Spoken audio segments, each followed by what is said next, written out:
ఆంధ్రప్రదేశ్ హైకోర్టులో అమరావతి రైతులకి ఊరట లభించింది.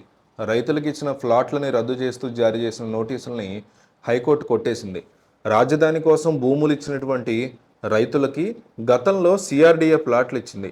ప్లాట్లని రద్దు చేస్తూ 800 మంది 62 మంది రైతులకి సిఆర్డీఏ రెవెన్యూ అధికారులు నోటీసులు ఇచ్చారు.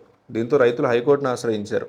ప్లాట్ల రద్దు సిఆర్డీఏ చట్టం మాస్టర్ ప్లాన్కి విరుద్ధమని నోటీసులు సవాల్ చేస్తూ పలువురు రైతులు హైకోర్టుకు వెళ్లారు. అయితే సిఆర్డీఏ చట్టంలో మార్పులు చేశామని ప్రభుత్వ తరఫున న్యాయవాది కోర్టు దృష్టికి తీసుకెళ్లారు. పిటిషన్ల తరఫున సీనియర్ న్యాయవాది ఆదినారాయణరావు, ఇందర్నీల్ వాదనలు వినిపించారు.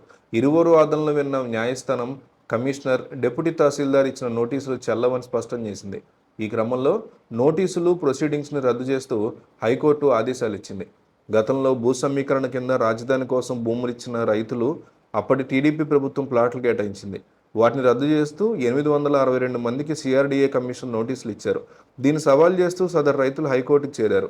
సిఆర్డీఏ చట్టం కింద భూ సమీకరణలో ఇచ్చిన ప్లాట్ని రద్దు చేయడం మీద వాదనలు జరిగాయి. ఈ ప్లాట్ల రద్దు సిఆర్డీఏ చట్టానికి విరుద్ధమని న్యాయవాది ఇంద్రనీల్ బాబు వాదనలు వినిపించారు.